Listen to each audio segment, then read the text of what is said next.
ওয়া ইন্নাল মালাইকাতা লাতাজাওয়াজু নিয়াতাহা রিদান লিতালিবিল ইলম ওয়া ইন্নাল আলিমা ইস্তাগফির লাহু মান ফিস সামাওয়াতি ওয়া মান ফিল আরদ والحيتان في جوف الماء وفي رواية والنملة في جهرها سبحان الله قال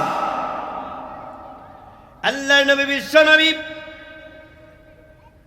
বর্ণনা করেন একটি তালেবে ইলম যখন কোরআন শিক্ষা করার জন্য বাড়ি থেকে বের হয়, বাড়ি থেকে রওনা দেয়, এই তালেবের ইলমের প্রতি রহমতের ফেরেশতারা সন্তুষ্ট হয়ে রাজি হয়ে আল্লাহু আকবার তাদের সম্মানের জন্যে, তাদের ইজ্জতের জন্যে তাদের পায়ের নিচে আল্লাহু আকবার নূরের ফেরেশতারা পাকা বিছায়া দেয়। সুবহানাল্লাহ জোরে কর। হচ্ছে মালিক ইবনে সাইক নামক একজন ইহুদি, সে ইহুদি আলেমদের অন্তরে সন্দেহ সৃষ্টি করার লক্ষ্যে বলতেছিল যে এই মহাগ্রন্থ আল কুরআনুল কারীম আল্লাহর প্রদত্ত, আল্লাহর পক্ষ থেকে নাযিলকৃত কিতাব নয়, তথা নবী মুহাম্মদ রাসূলুল্লাহ মন গড়া বলেন, নাউযুবিল্লাহ বলেন। তার জবাবে মহান আল্লাহ বলে দিলেন, যালিকাল কিতাবু লা রাইবা ফীহি আই মিন ইনদিল্লাহ। ইহা এমন এক গ্রন্থ, এমন এক কিতাব যার ভিতরে বিন্দু মাত্র সন্দেহ নেই, কারণ লাইসা হাযা কালামুল বাশার। এই মহাগ্রন্থ আল কুরআনুল কারীম দুনিয়ার কোনো মানুষের রচিত নয়, বানানো নয়, কারণ মিন ইনদিল্লাহি, এই কিতাব আল্লাহর পক্ষ থেকে নাজিল হয়েছে। কুরআনের পরিচয়, কুরআন কি? কুরআনই বলে দিবে। সুবহানাল্লাহ বলে। কুরআন, কুরআন এই কোন কোন কুরআন? আল্লাহ। এই কুরআন কার পক্ষ থেকে নাজিল হয়েছে? মহান আল্লাহর পক্ষ থেকে নাজিল হয়েছে। এবার আসুন, আমরা কেউ যদি কুরআনকে জিজ্ঞাসা করা হয়, কুরআন তোমার বাড়ি কোথায়? কুরআন বলে দিবে, বাল হুয়া কুরআনুম মাজিদুম ফি লাওহিম মাহফুজ। আল্লাহু আকবার বলেন। কুরআন বলে দিল আমার বাড়ি লৌহে মাহফুজে সংরক্ষিত ছিল, আমার বাড়ি ছিল লৌহে মাহফুজে। কোথায়? বাল হুয়া কুরআনুম মাজিদ ফি লাওহিম মাহফুজ। সেখান থেকে একত্রে একসাথে দুনিয়ার আকাশে মহান আল্লাহ অবতীর্ণ করেছেন। ভাইরা আমার, সেই কোরআন অবতীর্ণ হয়েছে কখন, কোন মাসে? কেউ যদি জিজ্ঞাসা করে, কোরআন তুমি কখন নাজিল হয়েছ, কোন মাসে নাজিল হয়েছ? কোরআনই বলে দিবে, শাহরু রমাদান আল্লাযী উনজিলা ফীহিল কুরআন। কোরআন বলে আমি এমন একটি মাসেই অবতীর্ণ হয়েছি যেই মাসের নাম হয়েছে রমজান। কোরআন কোন মাসে নাজিল হচ্ছে? শাহরু রমাদান আল্লাযী উনজিলা ফীহিল কুরআন। কোরআন নাজিল হলো রমজান মাসে। রমজান মাসের দাম আসেনি, সকল মাসের রাজা হয়েছে রমজান মাস। আল্লাহু আকবার বলেন। কেন? কোরআন নাজিল হওয়ার কারণে। কোরআন কার কালাম? কালামুল্লাহ, আল্লাহর কথা। আল্লাহর দাম আসেনি, আল্লাহর কথা দাম আসেনি। আল্লাহ কালামে পাক পবিত্র মাহে রমজানে অবতীর্ণ হওয়ার কারণে রমজান মাস দামি হয়ে গেল। এবার কেউ হুজুর জিজ্ঞাসা করে, এরে কোরআন তুমি রাতে অবতীর্ণ হয়েছ না দিনে? কুরআন বলে দিবে ইন্না আনজালনাহু ফি লাইলাতিল কদর ওয়া মা আদরাকা মা লাইলাতুল কদর। কুরআন বলে দিচ্ছে আমি পবিত্র কদরের রজনীতে অবতীর্ণ হয়েছি। কোন মাসে? কুরআন কোন মাসে অবতীর্ণ হয়েছে? আল্লাহু আকবার। রমজান মাসে অবতীর্ণ হয়েছে, আর সময়টা ছিল রাত্র। এই রাত্রর নাম কি? শবে কদর, লাইলাতুল কদর। পবিত্র কদরের রজনীতে মহান আল্লাহ কুরআন নাজিল করে দিলেন। এবার আসুন, এই পবিত্র শবে কদরের রজনীতে কুরআন নাজিল হওয়ার কারণে রাত্রের দাম হয়েছিনি, দাম আসেনি। কি দাম? আল্লাহ। এই কুরআনটুকু মহান আল্লাহর কালাম শবে কদরের রজনীতে নাজিল হওয়ার কারণে শবে কদর দামি। কেমন দামি? হাজারো বছর ইবাদত করলে, হাজারো মাস ইবাদত করলে তার চাইতে আরো বেশি দামি হয়ে যায়। সুবহানাল্লাহ বলেন। ব্রাদার ইসলাম, কুরআন নাজিল হয়েছে মহান রব্বুল আলামিনের পক্ষ থেকে, তো কোনো সন্দেহ নাই। কিন্তু সন্দেহ সৃষ্টি করার জন্য বড় পায়ে তারা করছে। ভাইরা আমার, ইহুদি খ্রিস্টান বেঈমান কাফেররা যুগে যুগে আমার কুরআন নিয়ে ষড়যন্ত্র করেছে, কুরআন ধ্বংস করার জন্য ষড়যন্ত্র করেছে। কিন্তু কুরআন কি ধ্বংস করতে পারছে? না, পারবে। কারণ কুরআন নাজিল করছেন কে? হেফাজত করবেন কে? দলিল আসেনি? কুরআন বলে দিচ্ছে ইন্না নাহনু নাযালনায যিকরা ওয়া ইন্না লাহু লাহাফিজুন। গভীর মনোযোগ। মহান রব্বুল আলামিন বলেন, এই মহা গ্রন্থ আল কুরআনুল কারীম মহান রব্বুল আলামিন অবতীর্ণ করেছেন। সেই কুরআনকে রক্ষণাবেক্ষণ করবেন কে? আল্লাহ। দুনিয়ার বেঈমান কাফের মুশরিক, কুরআনের শত্রু, ইসলামের শত্রুরা যতই প্রচেষ্টা করুক না কেন, চেষ্টা করুক না কেন, এই কুরআন ধ্বংস করতে পারে নাই, কিয়ামত পর্যন্ত পারবে না। কারণ কুরআন হেফাজত করবেন আমার রব্বুল আলামিন। ব্রাদার ইসলাম, এই কুরআন নিয়ে তামাশা করা যাবে না। এক ইহুদি দেখেছি, বাইরে আমার, কুরআনের পাতা চিরেছে, আবার কোরআনের পাতা চিরে পুড়েও দিয়ে দিচ্ছে। পুরাচ্ছে কোরআন পুরালে কি হবে? পৃথিবীর সকল কাগজে কোরআন যদি পুড়ে দেওয়া হয়, এই কোরআনকে ধ্বংস করতে পারবে? কোরআন সংরক্ষণ আছে না? আল্লাহ আল্লাহু আকবার। হাফেজে কোরআন আছে না? এ ভাইরা আমার, এই কোরআনের একটা অক্ষর, একটা নক্তা অতীতে কেহ পরিবর্তন করতে পারে নাই, ধ্বংস করতে পারে নাই, কিয়ামত পর্যন্ত পারবে না। এই জন্য কবি বলে, চাকে নয়া জামে নয়া দৌড়ে নয়া হে, আরে চাকে নয়া দৌড়ে নয়া নয়া হে, आई बुझ में जहा सुन मेरा पैगामे नया है। কবি ওয়াজ করছে, পৃথিবীর যা কিছু দেখো না কেন, নতুন পুরাতন করা যায়, আবার পুরাতনকে নতুন করানো হয়। কিন্তু মহান রব্বুল আলামিন কাদিম, আমার আল্লাহ আসেননি? আমার আল্লাহর কালাম আসেনি? আমার আল্লাহর কালাম থাকবনি? দুনিয়ার কোনো বেঈমান কাফের মহান রব্বুল আলামিনের কালামের একটা অক্ষর পরিবর্তন দুনিয়ার কোনো বেঈমান কাফেররা পারে নাই, কোরআনের শত্রুরা পারে নাই। আমার আল্লাহ পাকের কালাম, যারা সেই কালাম নিয়ে ষড়যন্ত্র করেছে তারা ধ্বংস হয়ে গেছে। আমার আল্লাহর কালাম রয়েছে, ঠিক না ঠিক? ব্রাদার ইসলাম, কোরআন আছে, কোরআন থাকবে। ইসলাম আছে, ইসলাম থাকবে। ইসলাম নিয়ে ষড়যন্ত্র করেছে, কিন্তু ইসলামওয়ালারা, ইসলাম আছে, কিয়ামত পর্যন্ত থাকবে। আপনারা সিরিয়াতে দেখেছেন, আল্লাহ পাক সফল করেছে। সিরিয়াকে আল্লাহ স্বাধীন করেছে স্বৈরাচার সরকার থেকে, আমাদের বাংলাদেশকেও স্বৈরাচার সরকার থেকে আল্লাহ মুক্ত করেছে না, স্বাধীন করেছেন।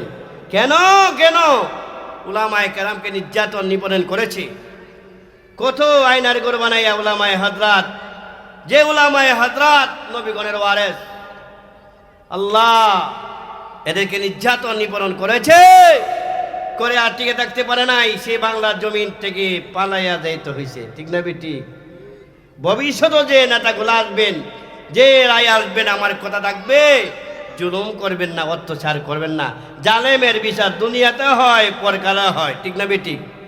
পরকালেও দেখবেন কি অবস্থা, দুনিয়ার জগতে স্বৈরাচারের কি অবস্থা, জালেমের দেশ ছাড়া পালাতে হচ্ছে। তুমি আজকে একজন নির্যাতন করেছো, তুমি একদিন নির্যাতন হবে, হাসরের ময়দানও কি হাল হবে। আমার নবী বলে, আয-যুলুমু যুলুমাতুন ইয়াওমাল কিয়ামাহ। নবী আমার বলেন, জালেম সরকার হোক, যেই কোনো মানুষ জালেম হোক, এই জালেমরা কাল হাসরের ময়দানে ব্রাদার ইসলাম গাঢ় অন্ধকার অবস্থায় ধারণ করবে। এই জন্য মহান রব্বুল আলামিনের কালাম আছে, সেই কালাম মহান রব্বুল আলামিনের পক্ষ থেকে নাজিল হয়েছে, এতে বিন্দুমাত্র সন্দেহ নাই। নাজিল হয়েছে রমজান মাসে, রমজান মাসে কোরআন নাজিল হওয়ার কারণে রমজান মাস দামি হয়ে গেছে। বায়ার আমার শবে কদরে কোরআন নাজিল হওয়ার কারণে শবে কদরে রজনী দামি হয়ে গেছে। এবার আসেন, কোরআন অবতীর্ণ হওয়ার কারণে শুধু মাস দামি হয়ে গেল, রজনী দামি হয়ে গেল। এবার আসুন, যারা কোরআন পড়ে এবং পড়ায় তাদের দাম আসেনি। আল্লাহ নবী আমার বলেন, খায়রুকুম মান তাআল্লামাল কুরআন ওয়া আল্লামাহ। আল্লাহর নবী, বিশ্ব নবী রাহমাতুল লিল আলামিন বর্ণনা করেন, আমার উম্মতের মাঝে সর্ব উৎকৃষ্ট এবং দামি হচ্ছে তারা যারা কোরআন পড়ে এবং পড়ায়। ব্রাদার ইসলাম, কোরআন যে পড়ে তাদেরকে আমরা বলি কি তালেবে ইলম। যারা মাদ্রাসায় নুরানিতে মুক্ত হয়, মক্তবে নুরানিতে ভর্তি হয়, আর যারা কোরআন পড়ে তাদেরকে আমরা আমাদের ভাষায় এবং নবীর ভাষায় মেশকাত শরীফের ভিতরে দয়ার নবী মায়ার নবী কিতাবে আল্লামের মধ্যে অধ্যায় বলেছেন, তালেবে ইলম কি বলেছেন, মাদ্রাসা যারা পড়ে তাদেরকে কি বলা হয়, তালেবে ইলম বলা হয়। আর যারা স্কুল কলেজ ভার্সিটিতে বলে তাদেরকে বলে স্টুডেন্ট অথবা ছাত্র। ঠিক না ঠিক? কিন্তু তালেবে ইলম বলে না। এই তালেবে ইলমের দাম কত, আল্লাহ নবী আমার বলেন, ওয়া ইন্নাল মালাইকাতা লাতাযাওয়াজু নিয়াতাহা রিদান লিতালিবিল ইলম ওয়া ইন্নাল আলিমা ইস্তাগফির লাহু মান ফিস সামাওয়াতি ওয়া মান ফিল আরদ ওয়াল হিতানু ফি জাওফিল মা ওয়া ফি রাওয়ায়াতিন ওয়ান নামলাতু ফি জুহরিহা। সুবহানাল্লাহ। আল্লাহর নবী বিশ্ব নবী বর্ণনা করেন, একটি তালেবে ইলম যখন কোরআন শিক্ষা করার জন্য বাড়ি থেকে বের হয়, বাড়ি থেকে রওনা দেয়, এই তালেবের ইলমের প্রতি রহমতের ফেরেশতারা সন্তুষ্ট হয়ে রাজি হয়ে আল্লাহু আকবার তাদের সম্মানের জন্যে, তাদের ইজ্জতের জন্যে তাদের পায়ের নিচে আল্লাহু আকবার নূরের ফেরেশতারা পাকা বিছায়া দেয়। সুবহানাল্লাহ জোরে ক, নূরের পাকা বিছায়া দেয়। কোথায়ও নাই, স্কুল কলেজে ভার্সিটি যারা পড়ে এদের পায়ের নিচে রহমতের ফের বিছায়া দেয় না। এই কোরআনের ফাঁকি কেন? কোরআনের সম্মান, তারা কোরআন শিক্ষা করার জন্য গেছে। আরেক হাদিস আছে, বায়ানুল ইসলাম, গভীর মনোযোগ দিয়ে শুনুন। নবী আমার বলেন, একটি তালেবে ইলম যদি কোনো কবরস্থানের পাশে দিয়া যায়, কবরস্থান আছে না, এই কবরস্থানের পাশে দিয়া যায়, এই কবরস্থানে যত মুসলমান নর নারী কবরে শুয়ে রয়েছেন অন্ধকার কবরে, এই তালেবে ইলমটা শুধু আসা যাওয়ার কারণে, এই তালেবে ইলমের কদমের মুবারকের কারণে একদিন নয়, 2 দিন নয়, বাইরা আমার 40 দিনের জন্য মহান আল্লাহ গুনাহ জাপ মাফ করিয়া দিবি। তালেবে ইলমের দাম আসেনি, কুরআনওয়ালার দাম আসেনি। ও বাইরা আমার, সর্বোৎকৃষ্ট দামি হইছে কারা? যারা কুরআন পড়ে এবং পড়ায়। কুরআনওয়ালারা আল্লাহর কাছে কত প্রিয়। অন্য হাদিসে আল্লাহ রাসূল বলেন, আহলুল কুরআন হুম আহলুল্লাহি ওয়া খাসাতুহু। নবী আমার বলেন, কুরআনওয়ালারা হয়েছে মহান রাব্বুল আলামিনের পরিবারের অন্তর্ভুক্ত। কুরআনওয়ালারা আল্লাহর পরিবারের অন্তর্ভুক্ত। আল্লাহ কি কোনো পরিবার আছে? এখানে পরিবারে কি বলেছেন? আহলুল্লাহ মানে আকরাবুল্লাহ, অর্থাৎ পারস্পরে পরিবারের লোকজন, মায়ের কাছে সন্তান কাছে, বাবার কাছে সন্তান কাছে, সন্তানের কাছে বাবার কাছে, ঠিক না বেঠিক? এর দ্বারা বোঝাইছে কুরআনওয়ালা যারা হয়, কুরআনে যারা মহব্বত করে, কুরআনে যারা পছন্দ করে, কুরআনওয়ালারা যারা পছন্দ করে, তারা আল্লাহর নিকটবর্তী বান্দা হয়ে যায়। সুবহানাল্লাহ বলেন। এদিকে আসুন, তালেবে ইলমের মর্যাদা আছে কিনা? ওয়া ইন্নাল মালাইকাতা লাতাদাওয়াজু নিয়াতাহারিদান লিতালিবিল ইলম ওয়া ইন্নাল আলিমা ইয়াস্তাগফির লাহু মান ফিস সামাওয়াতি ওয়া মান ফিল আরদ। একজন আলেমের জন্য 7 আকাশ এবং 7 জমিন এবং তার ভিতরে যা কিছু আছে সকল মাখলুকাতেরা একজন আলেমের জন্য দোয়া করতে থাকি। এমন কি আল্লাহু আকবার, এই যে দরিয়ার ভিতরে মাছ এবং কীটপতঙ্গ গুলি আছে তারাও দোয়া করে। ওয়াফি রাওয়ায়াতিন ওয়ান নামলাতু ফি জুহরিহা, নবী আমার বলেন গর্তের ভিতরে যে পিপিলিকা আছে, পিপিলিকারা পর্যন্ত দোয়া করে। আল্লাহু আকবার। প্রশ্ন হলো, এই আল্লাহ তামাম মাখলুকাতরা দোয়া করে কেন? প্রশ্ন লাগে না ভাইরা আমার? একজন তালেবে ইলম, একজন আলেমের জন্য তামাম মাখলুকাতরা দোয়া করছে। কেন করছেন? বুঝার বিষয় হলো, একজন আলেম থাকবে তো কালিমা শিক্ষা থাকবে। কি থাকবে?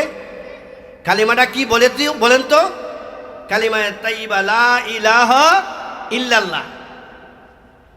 একজন তালেবে ইলম থাকবে, কালিমার শিক্ষা জারি থাকবে। আল্লাহর নবী বিশ্ব নবী রাহমাতুল লিল আলামিন বর্ণনা করেন, আল্লাহর পৃথিবীতে, আল্লাহর জমিনে এমন একজন মুমিন যদি থাকে গো, যেই মুমিন লা ইলাহা ইল্লাল্লাহ পড়নেওয়ালা একটা মুমিনকে উসিলা করে মহান আল্লাহ এই পৃথিবীতে কিয়ামত প্রতিষ্ঠা করবে না। এই জন্য আলেম ওলামার জন্য দোয়া করছে। ভাইয়েরা আমার, বুঝতে পারছি? এই উলামায়ে হযরত কুরআন পড়ছে, কুরআন পড়াচ্ছে, ঠিক না বেঠিক? এই কুরআনওয়ালারা যারা কুরআন এবং হাদিস পড়ে, দাওরা হাদিস পাস করে, তাদেরকে আমরা কি বলি? উলামা বলি। কি বলি? আলেম বলি। আলেমের মর্যাদা আছে কি না? খাংজুল উম্মাক নামক হাদিসে আসছে, আহসানুল সুরাক নামক হাদিসে আসছে, আল্লাহর নবী বিশ্ব নবী রাহমাতুল লিল আলামিন বর্ণনা করেন, কেউ যদি একজন প্রকৃত আলেমেরকে সালাম দেয়, মুসাফা করে, সে যেন স্বয়ং নবীজির সাথে মুসাফা করেছে। ও ভাইরা আমার, একজন প্রকৃত ফকির আলেমের পিছনে যদি কেহ নামাজ পড়ে, আল্লাহর নবী বলেন সে যেন স্বয়ং নবীজির পিছনে নামাজ পড়েছে। ওয়া ইন্না ফাযলাল আলিমি আরে ওয়া ইন্না বাদলাল আলিমে কাবদুলিল কমর লাইলাতাল বদরে আলা সাইরিল কাওয়াকি। নবী আমার বলেন একজন আলেমের মর্যাদা হয়েছে একজন সাধারণ আবেদের উপর, যেমনই ভাবে 14 রাতের চাঁদনি সমস্ত তারাগুলির মধ্যে যেমন আলোকিত, যেমন সম্মানিত, তেমনি ভাবে একজন আলেম একজন সাধারণ আবেদের রূপে তেমনি। এরপরে হাদিসে বলা হচ্ছে এক সাহাবী আল্লাহর রাসূলকে প্রশ্ন করলেন, আল্লাহ রাসূল, একজন আবেদ সারাদিন সারা রাত বড় ইবাদত বন্দেগী করে লিপ্ত থাকে, মশগুল থাকে, আর একজন আলেম দিনের বেলায় কোরআনের দর্শ পড়ায় আর 5 ওয়াক্ত নামাজ জামাতের সাথে আদায় করে, এই দুই ব্যক্তির মধ্যে মর্যাদার দিকে পার্থক্য কতটুকু? নবী আমার সাহাবীকে বলেন, সাহাবী তুমি জানো না এই দুই ব্যক্তির মাঝে এমনই ভাবে মর্যাদার দিকে পার্থক্য, যেমনই ভাবে তোমরা সাহাবায়ে কেরাম এবং আমি নবীর মধ্যে মর্যাদার দিকে যেমন পার্থক্য। আল্লাহু আকবার বলেন। উলামা হাজরাতের দাম আসেনি? আল উলামা ওয়ারাসাতুল আম্বিয়া। উলামা হযরত হইছে নবীগণের ওয়ারিস, ঠিক না ঠিক? নবী নাই, আম্বিয়া কেরাম বর্তমান আছে কি নাই? নাই। এই আম্বিয়ানা নবিয়ানা কাজ কারা করছেন? উলামায়ে হাজরাতে করতেছে। এই দিনের কাজ উলামায়ে কেরামের দায়িত্ব, ঠিক না ঠিক? কোরআন হাদিস আছে তো, সব ঠিকঠাক, ঠিক না ঠিক? আমার নবী বিশ্ব নবী রাহমাতুল্লিল আলামিন বিদায়ের কালে বলে গেছিলেন একটা হাদিস, যে দেখো তারাকতু ফীকুম আমরাইন লাং তাদিল্লু মা তামাসসাকতুম বিহিমা কিতাবাল্লাহি ওয়া সুন্নাতা রাসূলি। নবী আমার বলেন, নের উম্মতের দলেরা, আমি তো এই জগতে চিরকাল থাকবো না, একদিন ইহ জগৎ ত্যাগ করে পর জগতে চলে যাব, কিন্তু আমি এই নবী তোমাদের মাঝে 2টা জিনিস শিখে গেলাম। কটা জিনিস? এই 2টা জিনিসকে তোমরা যদি মজবুত করে ধরে রাখতে পারো, কিনা পারো, আঁকড়ে ধরতে পারো, লাংতা দিল, তোমরা কখনো কি হবে না, গুমরা হবে না, আটপট ভ্রষ্ট হবে না। 2টা কি? কিতাবাল্লাহি ওয়া সুন্নাতা রাসূলি। 1 নম্বর হচ্ছে আল্লাহর কালাম, দ্বিতীয় হচ্ছে নবীজির হাদিস। এই 2টা যদি ধরে রাখতে পারো তোমরা কখনো গুমরা হবে না। এই জন্য ভাইরা আমার, এবার আসুন এই 2টার মধ্যে শিক্ষাও দিচ্ছে আমলও দিচ্ছে কারা? উলামায়ে হাজরাত। কারা দিচ্ছে? উলামায়ে হাজরাত। এত দাম। এখন যে উলামা কাকে বলে? উলামার অ্যাড্রেস কি? উলামার পরিচয় কি জানা দরকার না? শুধু দাওরা হাদিস পড়লো, লম্বা পাগড়ি লাগাইলো, টুপি লাগাইলো, লম্বা জুব্বা লাগিয়েছে, টাইটেল এনেছে, মাস্টার্স পাস করেছে, দাওরা পাস করেছে, তার নাম কি আলেম? আলেম কাকে কয়? উলামা কাকে বলে? কবি বলেন, খাসিয়াতুল্লাহর শানে ইলমে দা,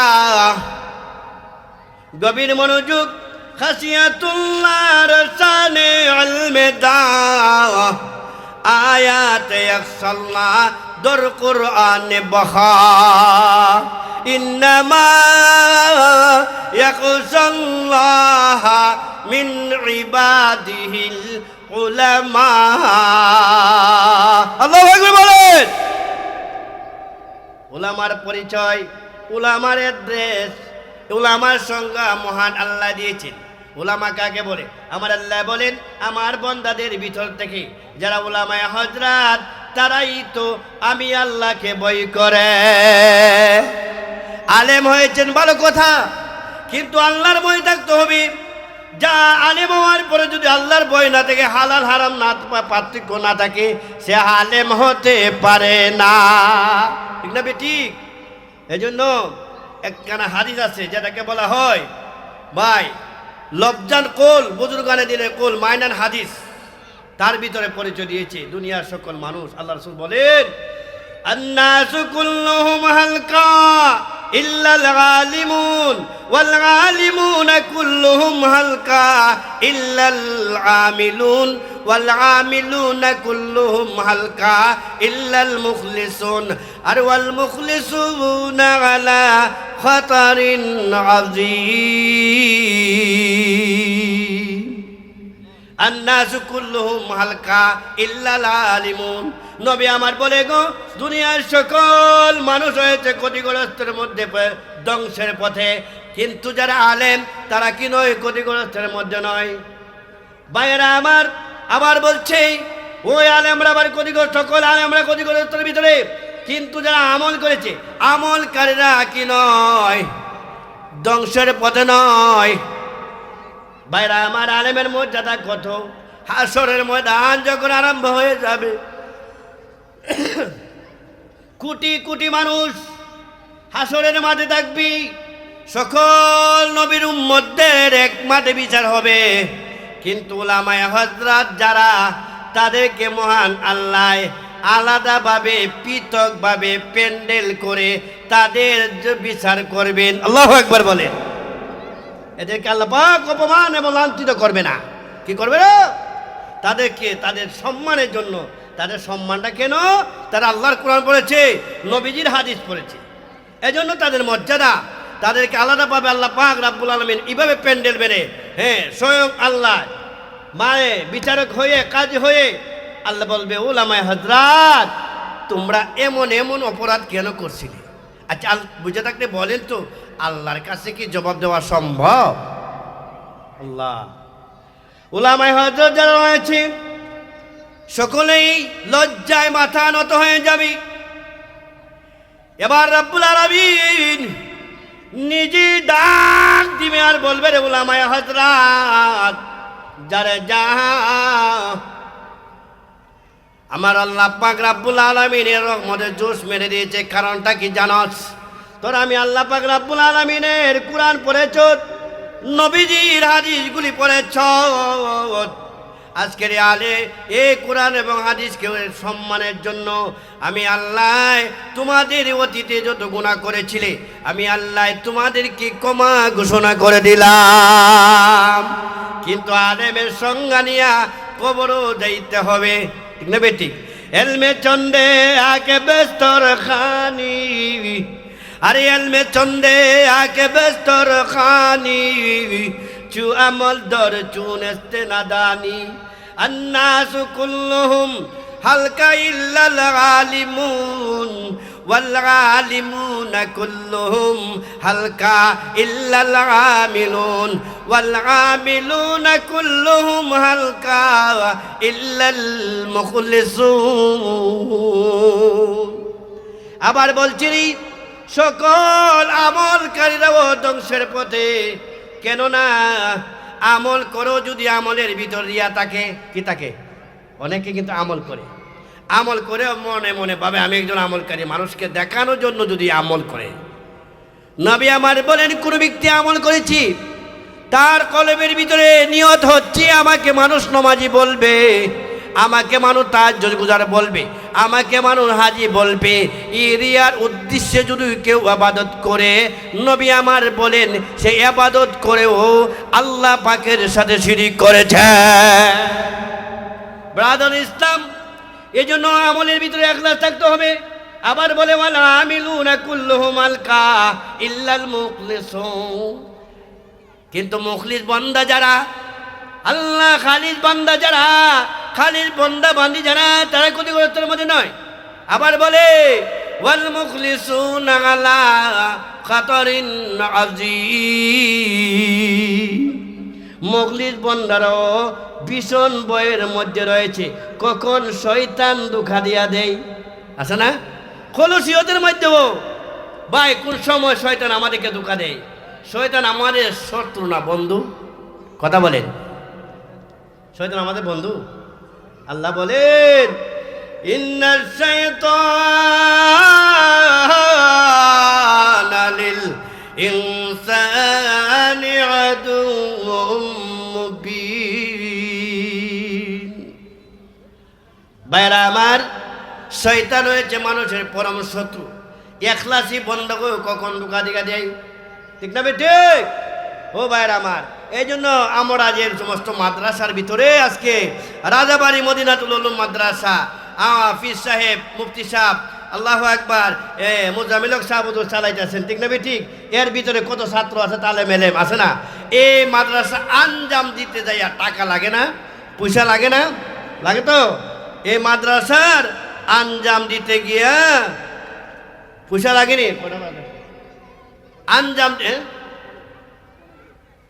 আঞ্জাম দিতে যাইয়া টাকা পয়সা লাগে না? মানুষের জানমাল লাগে না? আল্লাহু আকবার। এই যে আমার এই মাদ্রাসা মসজিদে যারা আমরা দান করাত করি, এই দান করাটা হলো সদকা জারিয়া। সুবহানাল্লাহ বলে। সদকা জারিয়া কাকে বলে? ভাই আমরা যখন কবরে চলে যাব, কবরে কি কোনো আমল আছে? আমলও নাই, নেক আমলও নাই, বদ আমলও নেই। এই জন্য নবী বলে, ইযা মাতাল ইনসানু ইনকাতা আনহু আমালুহু ইল্লা মিন সালাসাতিন ইল্লা মিন সাদাকাতিন জারিয়াতিন আও ইলমিন ইনতাবাউ বিহি আও ওয়ালাদিন সালিহিন ইয়াদউ লাহু।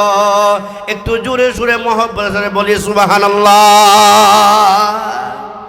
নবী আমার বলেন, মানুষ যখন মৃত্যুবরণ করে ফেলবে, কবরও চলে যাবে, আর তার কোনো আমল নাই, কিন্তু তিনটা আমলের সওয়াব কবরে ঘুমাইয়া কবরে শুয়ে শুয়ে সে পেতে থাকে, তথা তিনটা আমলের সওয়াব কবরে পৌঁছিয়া দেওয়া হয়। এর মধ্যে একটি হচ্ছে সদকা জারিয়া। এবার আসুন, সদকা জারিয়া কাকে বলে? মুহাদ্দিসিন কেরাম বলেছেন, সদকা জারিয়া বলা হয় মসজিদ, মাদ্রাসা, রাস্তা, কাল, ব্রিজ ইত্যাদিগুলা হচ্ছে সদকা জারিয়া। সুবহানাল্লাহ বলেন। আপনার টাকার বিনিময়ে একটি মসজিদ হলো, কি হলো? আপনি টাকা দিয়েছে, আপনার টাকার বিনিময়ে মসজিদ হলো। টাকা নাই, আপনি কিন্তু চিন্তা ফিকির করে গবেষণা করেছেন, ব্রেন দিয়ে আপনি একটি মসজিদ তৈরি করেছেন, অথবা আরেক ভাইয়ের মাধ্যমে আপনার কথার বিনিময়ে একজন মসজিদের জায়গা দিয়েছে অথবা মসজিদ দিয়েছে। মসজিদ বানানোর পর আপনি কবরে চলে গেলেন। নবী আমার বলেন, কবরে চলে গেলেন কিন্তু মসজিদ রয়ে গেছে, আছে না? এই মসজিদের ভিতরে প্রতি ওয়াক্তে প্রতিদিনে 500 জন, 1000 অথবা 100 অথবা 50 জন অথবা 20 জনে নমাজ পড়ছে না? নমাজ পড়ে যে সবটুকু পাবে, নবী আমার বলেন, তোমার টাকার বিনিময়ে যে মসজিদ হয়ে গেল, এই জন্য মহান আল্লাহ পাক রব্বুল আলামিন তার একটি সওয়াব আল্লাহ তোমার কবর পৌঁছাইয়া দিবে। আমরা বুঝে থেকে বলেন তো, মসজিদ বানানো লাভ না লস? কবরে কি কেউ আছে? অন্ধকারে কবরে বন্ধ আছে? মা বাপ কেউ আছে?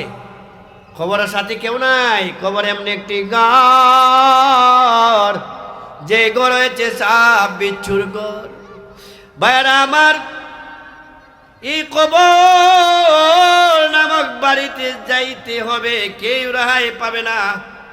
এই 5 তলা 10 তলা 20 তলা বিল্ডিং নিয়ে ঘুমাইতেছেন, কোটি কোটি টাকা ব্যাংকে সঞ্চয় করছেন, কিছুই আপনার সঙ্গে সাথে হবে না।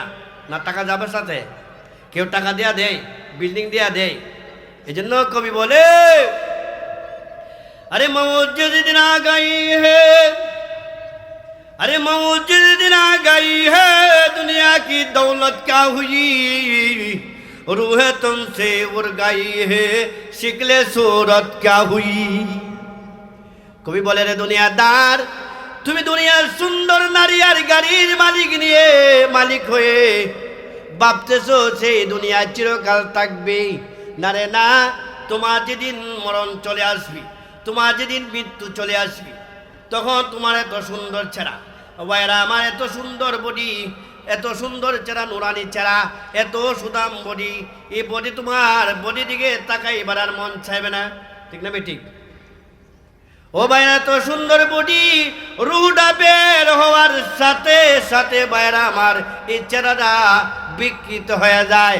কিন্তু আল্লাহওয়ালা যারা হয়, যারা শহীদ হয়, যারা আল্লাহ রাস্তায় জিহাদ করে রক্ত দিয়ে শহীদ হয়, তাদের চেহারা মলিন হয় না, তাদের চেহারা আল্লাহর নূরে রূপান্তরিত হয়ে যায়। সিরিয়ার ভাইয়েরা আমার, মুজাহিদেরা, লক্ষ লক্ষ নারী পুরুষরা জীবন দিয়ে শহীদ হয়েছে। বর্তমানেও আফগানিস্তানে ভাইয়েরা আমার, হাজার হাজার আমার মুসলমান নরনারীরা জিহাদ করে বুকে তাজা রক্ত দিয়ে শহীদ হচ্ছে। আমার নবী বলেন, এই শহীদের মর্যাদা, এই সমস্ত শহীদের চেহারা নূরান্বিত, হাসি হাসি উজ্জ্বল ভাবে থাকবে। ঠিক না বেটি? ইজা মাতাল ইনসানু ইনকাতা আনহু আমালুহু ইল্লা মিন সালাসাতিন ইল্লা মিন সাদাকাতিন জারিয়াতিন। আল্লাহ রাসূল বলেন, তোমার টাকার বিনিময়ে মসজিদ হয়ে গেল, তুমি কবরও চলে গেলে, এই মুসল্লিরা নামাজ পড়ে যে সবটুকু পাবে তার একটা অংশ তোমার কবরে পৌঁছায় দেওয়া হবে। এমনইভাবে তোমার টাকার বিনিময়ে রাজাবাড়ি মদিনাতুল উলুম মাদ্রাসা হয়েছে। এর ভিতরে শত শত ছাত্ররা লেখাপড়া করছে, দিনে রাতে কোরআন তেলাওয়াত করছে। ভাইয়েরা আমার, শেষ রজনীতে তাহাজ্জুদের নামাজ পড়ছে। ভাইয়েরা আমার, ইয়াসার নামাজে পড়ে সূরা ইয়াসিন পড়ছে। ফজরে পড়ে ভাইয়েরা সূরা, অনেক সূরাগুলো আদায় করে ইয়াসাক নামাজ পড়ছে, পড়ে না? এইগুলি তেলাওয়াত করে নামাজ পড়ে যে সবটুকু পাবে, 100 জন পড়ে, 200 জন পড়ে কোরআন তেলাওয়াত করে সব পাবে। কোরআনের একটা অক্ষর বলে কটা নেক? 10টা নেক। সুবহানাল্লাহ। এর একটা অংশ আপনার টাকার বিনিময়ে মাদ্রাসা হয়ে গেল বিদায়। অত্র এলাকা যারা আছেন, সভাপতি, সেক্রেটারি, মা বোনরা যারা আছেন, দৃষ্টি আকর্ষণ করে বলছি, কবরে আপনার সন্তান আপনার সঙ্গে যাবে না। ও ভাইরা আমার, আপনার তো আদর স্ত্রী আপনার সঙ্গে যাবে না, কিন্তু যাবে ওয়াসসাদাকাতু বুরহান। এই যে দান খয়রাত করলেন, কবরের ভিতরে সে প্রমাণ হয়ে দাঁড়াবে। তোমার দান বলবে, ওগো আল্লাহ, আমি দুনিয়া জগতে তার টাকা দিয়ে আর মসজিদ রয়েছি, আজকে তার মাল আমি দলিল হইয়া প্রমাণ হইয়া দাঁড়াইলাম। ওগো আল্লাহ, তার পক্ষ থেকে আমি সুপারিশ করলাম, আল্লাহ তাকে আযাব দিও না। কোরআনে তোমার পক্ষ থেকে সুপারিশ করবে। কোরআনে বলবে, আল্লাহ গো, আমি যদি তোমার কালাম সত্য হইয়া থাকি, তোমার এই বান্দাকে দিন রাতে আমি ঘুমাইতে দেই নাই। তোমার কোরআনের ঘর, তোমার কোরআনের ঘর, তোমার নবীর বাগানের কোরআনের নবীর বাগান। আল্লাহু আকবার। তারা সব দিক দিয়ে কি করছে? সহযোগিতা করেছে। আল্লাহ গো, আমি এই কোরআন তার পক্ষ থেকে সুপারিশ করলাম। আল্লাহ পাক রব্বুল আলামিন এই কোরআনের সুপারিশ কবুল করবেন এবং তারকে উসিলা করে মহান আল্লাহ মাফ করে দিবেন। ইজা মাতাল ইনসানু ইনকাতা আনহু আমালুহু ইল্লা মিন সালাসাতিন ইল্লা মিন সাদাকাতিন জারিয়াতিন আও ইলমিন ইনতাবাউ বিহি। 2 নাম্বার হচ্ছে ওই ইলম, যে ইলম দ্বারা অপর মানুষরা উপকৃত হয়েছে। যেমন আমি ইলম অর্জন করেছি, খুশি না? ইলম অর্জন করে আমি আজকে ব্রাহ্মণবাড়িয়া থেকে সেখানে আইসা দিনে দাওয়াত দিচ্ছি নি, কোরআনের কথা বলছি নি। আমার দ্বারা একজন মানুষ যদি উপকৃত হয়, আল্লাহু আকবার। ব্রাদার ইসলাম, যে যতটুকু জানে ততটুকু সে আলেম, ঠিক না বেঠিক? এই জন্য দিনের দাওয়াতে তো আমি কেন? আপনি দাওয়াত দিলেন, একজনকে বললেন, ভাই নমাজ পড়তে আসেন। এই লোকটা নমাজ পড়তে আপনার কথা আসলো, আইসে যে সব পাবে তার একটা অংশ, একটা সব আপনার কথায় আসার কারণে আপনার আমল নামা আল্লাহ পাক দিয়ে দিবেন। ইনতাবাউ বিহি, ওই এলিম অর্জন করেছে, যে এলিম দ্বারা মানুষ কি হয়? উপকৃত হয়েছে। কি হয়েছে? মানুষ উপকৃত হয়। আওয়ালাদিন সালিহিন ইয়াদউ লাহুম। নবী আমার বলেন, 3 নম্বরে যেমন নেককার সন্তান জন্ম দিয়ে গেছে, যে সন্তান বাবা কবর যাওয়ার পরে সন্তান বলেছে, রাব্বির রাহম হুমা কামা রাব্বায়ানি সগীরা। নবী আমার বলেন, ভাইরা আমার, একটা সন্তান যখন মা বাবার কবরের পাশে যাইয়া সূরা ইখলাস, সূরা নাস, সূরা ফালাক পরে যখন এই দোয়াটুকু পড়বে আর বলবে রাব্বির হামহুমা কামা রাব্বায়ানি সগীরা। নবী আমার বলেন মহান আল্লাহ গুরা যাব তার মাতা পিতাকে গুরা যাব মাফ করিয়া দিবেন। এই জন্য ব্রাদার ইসলাম আমি আলোচনা করেছি, আমার পরিবর্তী বক্তা আসছেন, হ্যাঁ বয়ান করবেন, ধারাবাহিকভাবে বয়ান চলবে। ব্রাদার ইসলাম সবচেয়ে বড় কথা হলো আজকে যিনি প্রধান অতিথি সুবহানাল্লাহ, সম্ভবত এই এলাকাতে নতুন প্রখ্যাত মুফাসসিরে কোরআন আল্লামা ফরিদুদ্দিন আল মুবারক সাহেব আসতেছেন। আর বিশেষ অতিথি তো আপনারা চিনেনি, আপনার অত্র এলাকার গর্ব। আল্লাহু আকবার। বাইবেল যা মসজিদের সম্মানিত খতিব, যিনি সারা বাংলাদেশে ঘুরে ঘুরে কক্সবাজার যশোর বিমানে হেলিকপ্টারে দৌড়াদৌড়ি করছেন, আপনি এই ঈদগার এই খতিব আল্লামা ওবায়দুল্লাহ বিন সাঈদ সাহেব উনিও আসছেন। এই জন্য আমরা যারা এদিক ওদিক ঘোরাফেরা করছি, মেহেরবানি করে আমরা প্যান্ডেল ভিতরে চলে আসি।